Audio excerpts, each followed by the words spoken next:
တင်းကောင်းနဲ့တော်တော်လေးချက်တွဲလုံးလေးတော့ကြည့်ရမယ်ဗျာ။အော်ဒီရောက်တဲ့ကျွန်းသွားပြီနော်။အဲ့ဒီများတဲ့ကိစ္စမှာ AOG ပြန်တင်ထားတယ်ဗျာ။ဒါပေမဲ့အရင်ဆုံး Messi ပြန်ပေးလိုက်ရတဲ့အနေထား 4vs5 လို့ပြန်ဖြစ်သွားနေပြီ Cherry Cutie ပြန် down နေဗျာ။ Ibaji နဲ့ backline Chris Bacon Yuri နဲ့ Killing Spree တစ်ဖက်ကလည်း backline ကို PTS နဲ့ပြေးပြီးတော့ Tain SD အောက်မှာတောက်လျှောက်ပဲ PS ပြန်ပေးရဖို့အနေငယ်လေးများနေကြတဲ့အချိန်မှာ shut down kill by PL7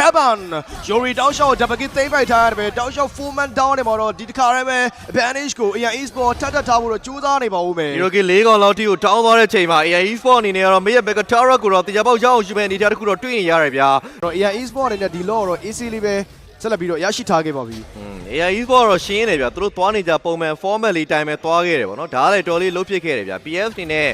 လေဂိမ်း hero တွေတားအဲ့လို impact ကြတဲ့ကောင်တွေများနေရလဲပါတယ်ဗောနော် Platin အနေနဲ့ early game နဲ့ဒီ mid game မှာသူတို့တောင်းဆိုင်ခဲ့ရမှာ Shero K ဒီကောင်မလည်းဘာလဲပြန်ကြတယ်ဗျာနော်မလည်း AOG တပြပေးရသေးတယ်မှာ Emery ပဲတောင်းနေကြတယ်မှာ P7 အကောင်လုံးပဲ front line power ကိုပြတ်သွားနေတော့မှာပဲ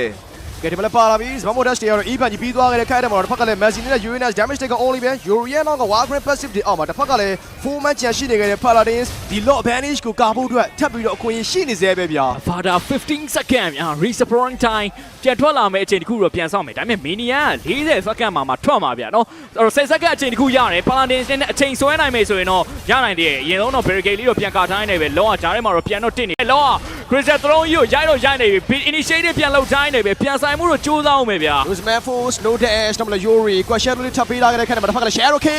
backline မှာတော့ Destroy နဲ့ Ivan ကြီး online mega team ကိုထပ်ပြီးတော့ AI Esport သိမ်းပိုက်ထားခဲ့တဲ့ခိုက်တယ်မှာတစ်ဖက်ကလည်း 5 man နဲ့ပြေး Drone Charge မှာ 2 man with the AOG comes in Ivan ကြီး Ricky ကိုထပ်ပြီးတော့အဆုံးသတ်ခဲ့တဲ့ခိုက်တယ်မှာ Double K နဲ့အတူပဲ Team Pro ကောင်မှာထပ် down လာတယ်ပဲ 3v5 မှာတော့ the Asian Knights fallen down in game number 1မပြီးသေးဘူးတော့ shot it was an arrow question ထပ်ပေးလာခဲ့တဲ့ခိုက်တယ်မှာတစ်ဖက်က Cherry Cutie ပါထပ်ကြတာရတယ်ပဲဒီတစ်ခါမှာတော့ game number 1ကိုတော့ AI Esport စတင်ပြီးတော့ဥဆောင်ထားလိုက်ပြီလည်းဖြစ်ပါတယ် AI Esport ရှေ့ရပွဲစဉ်တွေမှာရှုံးနေခဲ့ရဆိုနေမဲ့လေဒီနေ့ပွဲစဉ်မှာတော့သူတို့အတွက်အတူရောချင်းရောပြောင်းပြီးတော့ဆက်မှန်နေထားမှာတော့ချစ်တလန် game number 1ကိုတော့အနိုင်ဆိုတဲ့ရာလေးနဲ့ပဲစတင်ပြီးတော့ဖွင့်ထားခဲ့ပြီဖြစ်ပါတယ်